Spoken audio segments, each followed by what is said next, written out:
네, 안녕하세요. 오늘 오랜만에 알테오젠 업데이트된 내용이 있어서 영상 준비해봤습니다. 주주들 모두가 기다리던 PGR이 오늘 게시가 됐죠. 그러면서 불확실성 한개가 제거되었습니다. 그래서 알테를 짓누르고 있던 그 두 가지 이슈 중에 하나였는데 이 이슈가 어떻게 영향을 미칠지, 그 다음에 하반기에 남은 기대 모멘텀들이 어떻게 되는지 한번 확인해 보도록 하겠습니다. 그래서 올해 알테오젠 주가가 약간 힘들었던 이유는 두 가지 메인 이슈가 있었어요. 일단 할로자임과의 특허 분쟁이 있었죠. 요거는 뭐 알테오젠의 근본을 흔드는 리스크여서 요거에 대한 노이즈가 이제 연초부터 있었고, 트럼프의 약가인화 정책 리스크가 얼마 전에 또 대두가 됐죠. 2028년부터 이제 약가인화 개시를 하는데, 이 CMS의 28년 IRA 초안 가이던스에 이제 이 머크의 키투르다도 약가 인하를 해야 되는 약물에 포함이 될 거다라고 하면서, 알테오젠이 그러면은 어쨌든 키트루다의 SC 제형 매출의 몇 퍼센트를 이제 로열티로 받는 구조인데, 약가가 내려가면 키트루다 매출도 내려가고 그거에 따라서 알테오젠이 받는 로열티, 미래 수익도 낮아지는 거 아니냐라는 이제 노이즈가 쌓이고 있었죠. 그래서 올해 주가가 지지부진한 지금 상태였어요. 원래 작년에는 뭐 저점 대비 23년 저점 대비는 뭐 한 15배 가까이 올랐는데, 올해는 연초 대비해서 뭐 한 7, 8% 지금 요 정도 상태에 놓여 있어요. 그러니까 작년처럼 크게 못 가고 있는 상태죠. 그런데 노이즈를 그러면 한번 봐볼게요. 일단 할로자임과의 특허 노이즈입니다. 첫 번째 노이즈인데, 시제형 기술에 대한 원천 특허가 기존 독점 플레이어였던 할로자임에게 있기 때문에 알테오젠은 결국 후발주자인데 특허 소송 당할 걸. 특허 소송 당하면 알테오젠의 이 BM대로 이렇게 알테오젠이 돈을 벌 수 있을까라는 노이즈가 있었어요. 그리고 이 노이즈가 심화된 게 25년 초에 할로자임이 머크에게 특허 침해 소송을 했죠. 너네가 사용하는 SC 제형 기술이 우리 기술의 특허를 침해한 기술이다. 그래서 그걸 사용하지 말라. 뭐 이런 소송을 걸었는데, 뭐 머크는 곧 이어서 바로 여물어라 하면서 이제 할로자임 상대로 PGR을 제기했죠. 이 PGR이란 특허 무효 심판인데, 기존에 있던 어떤 특허가 특허로서 좀 부적절하다. 그래서 요거는 특허 무효 처리를 해야 된다는 이제 제기입니다. 그래서 요거를 이제 25년 초에 제기를 해서 요게 기한 내에 개시되는지가 엄청난 지금 이슈였어요. 왜냐면은 요게 일단 개시가 된다는 거는 무효될 확률이 50%는 넘어야, 어느 정도 건덕지가 있어야 개시가 된다고 보는 건데, 이제 이렇다는 거죠. 만약에 개시가 안 되면 미국 특허청도 할로자임 SC제형 특허가 원천 특허가 맞네. 그래서 뭐 이거는 PGR을 뭐 개시할 필요도 없겠는데? 라고 나오면 이제 알테오젠은 망한다. 뭐 이런 노이즈였거든요. 이제 특허청도 그 할로자임의 기술을 인정했다라는 건데, 결국 오늘 개시가 됐습니다. 알테오젠한테는 대호재죠. 사실 머크가 다 생각이 있어서 했겠죠. 글로벌 빅파마인데 할로자임보다 머크가 시총이 뭐 20배 차이가 나는데, 근데 어쨌든 개시가 됐고, 과거 통계적으로 보면은 PGR 개시가 된 특허는 무효될 확률이 거의 80%에 육박한다고 합니다. 그러니까 요거는 개시가 됐다는 것 자체가 일단 요 알테오젠에 있어서 특허 노이즈는 없어질 확률이 뭐 거의 80%다라고 보시면 됩니다. 그래서 요게 지금 오늘 난 결정문이더라고요. 요게 오늘 결정문이고, 요 부분이 내용인데 21개 항목 중에 1에서 4번, 그다음에 8에서 21번 항목은 PGR이 이제 개시되었다. 근데 왜 그러면은 5에서 7항은 중간에 빠져 있냐? 할로자임이 머크한테 요 5에서 7항도 청구 당하니까 요건 이미 그냥 자기들도 쫄렸는데 자진 처리를 했어요. 그러니까 자기들도 말이 안 된다고 이미 생각을 했던 한 거죠. 이 특허들은.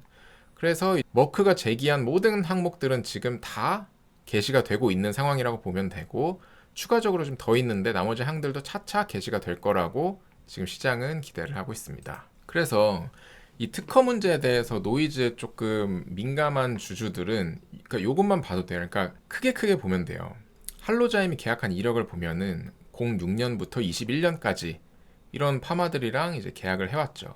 계약을 해왔는데 21년 6월 이후에는 계약이 없어요. 라이센스하고 계약이 없어요. 그리고 알테오젠은 19년부터 해서 이제 빅파마들이랑 현재까지 올해 3월까지 계속 계약이 이어지고 있죠. 할로자임 특허는 27년에 만료고 알테오젠 특허는 43년에 만료입니다. 심지어 아스트라제네카는 17년에 할로자임이랑 계약을 했다가 이거 반환 처리하고 알테오젠이랑 이번에 다시 했어요. 그러니까 이것만 봐도 지금 근 몇 년간 라이센스 아웃이 없는 할로자임의 기술이랑 최근에 각광받는 알테오젠의 기술이랑 빅파마들한테 어떤 게 더 이길 확률이 높은 게임이겠습니까, 이게. 지금 미국 특허청도 이렇게 움직이고 있고 빅파마들도 이렇게 움직이고 있는데, 그러니까 저희가 전문가가 아니면은 당신이 진짜 미국 특허청보다 똑똑하고 최근 4년 내에 이렇게 제약 시장을 지배하고 있는 글로벌 빅파마보다 똑똑하다고 생각하지가 않는다면 상식에 입각해서 생각을 정황적으로 해야 되는데, 이런데도 이거는 노이즈가 될 것 같은데 이거는 특허가 좀 문제가 될 것 같은데 라고 하면은 할 말이 없습니다. 이건 더 이상 할 말이 없어요. 근데 아무튼 이런 흘러가는 정황들을 잘 보고 이 문제는 사실 거의 없어진 거다라고 판단을 하는 게 맞는 것 같습니다. 그래서 요건 이제 좋은 호재 내용이고, 두 번째, 이제 트럼프의 약가이나 정책 리스크가 또 발목을 잡고 있었죠. 요거는 이 김민용님 리포트에 잘 나와 있었는데, 내용이 일단 이 미국 메디케어 메디케이드 공보험에 포함되는 출시 13년 차 이상의 약들 중에 15개의 약가이나 목록이 내년 2월에 공개될 예정입니다. 근데 임상적 이점이 없는 복합제의 경우 약가이나 대상에 포함될 가능성이 이번 초안에 담기면서 이런 노이즈가 발생을 했어요. 그러니까 왜 이게 문제냐? 기존 IRA법에는 어떻게 되어 있냐면은 고정된 2개 이상의 활성 성분이 조합된 약물은 신약으로 인정을 했습니다. 그러니까 예를 들어 기존 항암제와 할로자임의 이 제형 합친 SC 제형 항암제, 요거는 2가지 성분이 합쳐졌으니까 신약. 키투르다와 알테오젠의 알트비포 2가지 활성 성분이 더해져서 이 제형 키투르다는 신약, 요런 느낌이었거든요. 그러니까 이 SC 제형의 새로운 제형의 이 물질들은 모두 신약으로 인정돼서 약가이나 대상에 포함이 안 됐는데, 이번에는 지금 고정된 2개 이상의 활성 성분이 조합이 되더라도 임상적으로 유의미한 차이가 있을 때만 신약으로 인정된다는 조건이 추가된 거예요. 그러니까 이제는 제형만 바뀌었다고 해서는 신약으로 인정을 안 해주고 이 약가이나 대상에 들어갈 수도 있는 그런 이제 노이즈가 생긴 거죠. 그래서 키투르다 이거 SC 제형 나와도 지금 임상적으로 더 큰 의미가 없으면은 약가이나 리스트에 들어가는 거 아니냐, 이제 요런 노이즈가 생긴 겁니다. 근데 자세히 보면 임상적 이점이 있죠. 보면은 최근 부작용도 감소하고 유효성 및 흡수율도 증가하고 투약 시간도 감소하는 등 SC의 다양한 임상적 이점이 지금 다 보여주고 있고, 이렇기 때문에 시장의 우려는 과도하다는 의견입니다. 그래서 설사 만약에 포함이 되더라도 그 영향은 키트루다 SC 전체 매출 비중의 10% 수준으로 미미할 것이라는 게 이제 엄영위원 리포트의 내용이더라고요. 그리고 또한 이렇게 가능성도 낮지만 예외 조항이 있는데, 키트루다 IV 제형은 특허 만료가 28년인데 이제 약가이나 제외 규정인 바이오시밀러 딜레이 요건에 충족되어서 키트루다는 미포함될 가능성이 있다라고 합니다. 요건 이제 어떤 내용이냐면은, 바이오시밀러 딜레이라는 거는 요 요건들을 만족하면 바이오시밀러 딜레이로 인정을 받아서 약가이나 대상에 안 들어간다라는 겁니다. 예를 들어서 이제 생물의약품일 것, 키트루다 얘기하는 거고, 해당 약물이 요 지위를 조건을 만족할 것. 근데 요 조건이 뭐냐면 메디케어 지출 상위 약물이고, 키트루다 뭐 전 세계에서 제일 많이 팔리는 약이니까 당연히 여기 상위 약물이겠죠. 오리지널 약으로 출시 후 최소 7, 9년은 경과가 돼야 된다. 키트루다는 이미 10년 전에 출시가 됐기 때문에 여기도 해당이 되죠. 그 다음에 동일한 바이오시밀러가 FDA 승인되었거나 아니면 신청 완료돼서 2년 내에 시장 출시가 가능성이 높다고 판단될 것, 요것도 포함이 돼요. 왜냐면은 키트루다 특허 만료가 28년이거든요.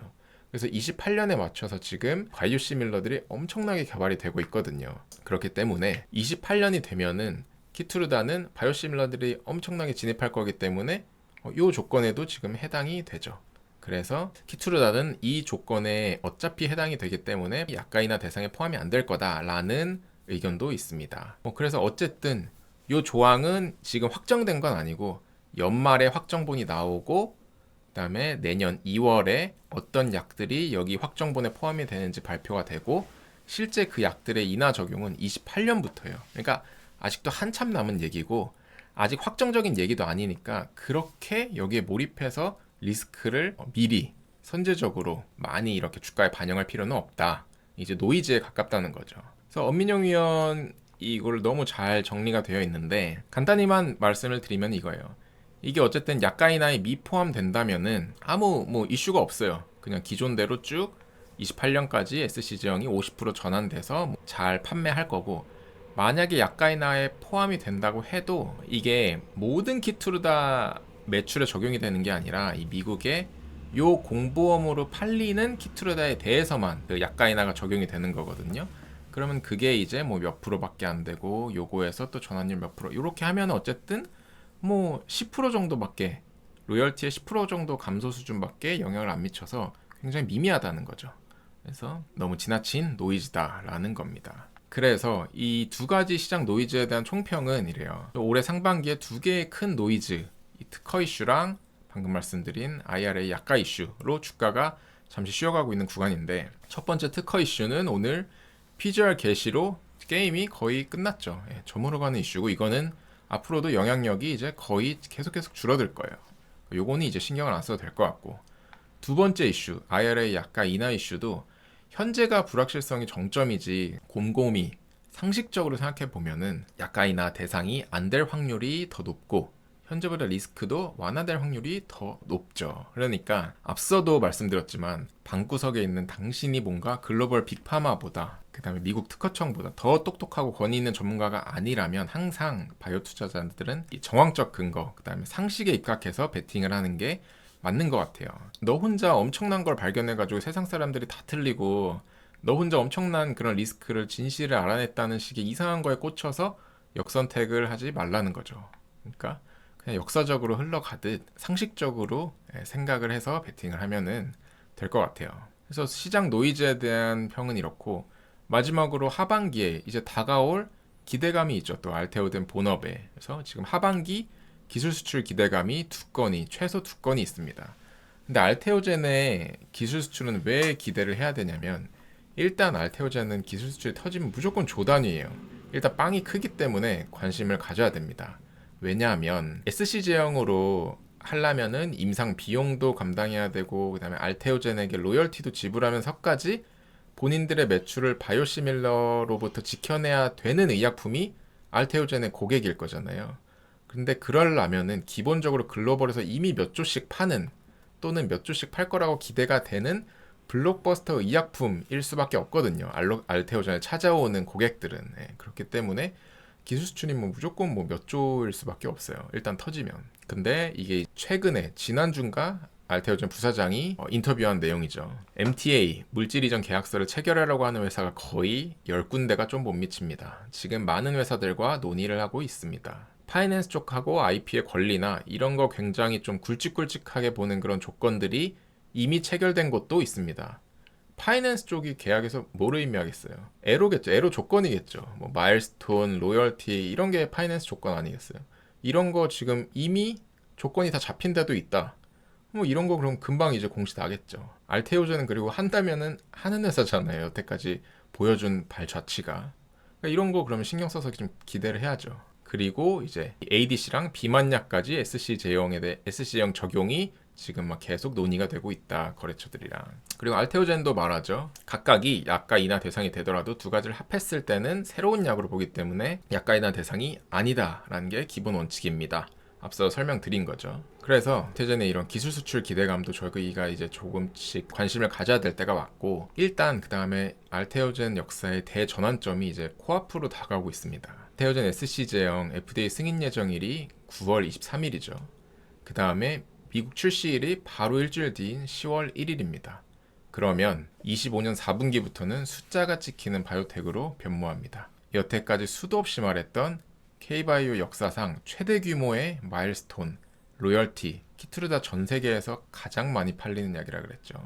작년 매출이 거의 40조 정도로 보시면 되고 지금도 계속 성장 중인 약이에요, 매출이. 실제로 숫자가 찍히기 시작하면 그때는 뭐로 의심하시겠어요? 뭐 이제 억가할 재료도 없어요. 숫자가 찍히면 세상 모두가 이제 인정을 하기 시작할 거고, 그렇다면 그때도 주가가 지금 레벨에 있을까는 절대 사실 저는 그렇지 않다고 생각을 하고, 그러면 그렇게 됐을 때에 대한 밸류에이션에 대한 분석은 저희가 몇 차례 했으니까 과거 영상을 좀 참고하시면 좋을 것 같습니다. 그래서 하반기 알테오젠 지속적으로 관심을 좀 가져봐야 된다고 생각을 합니다.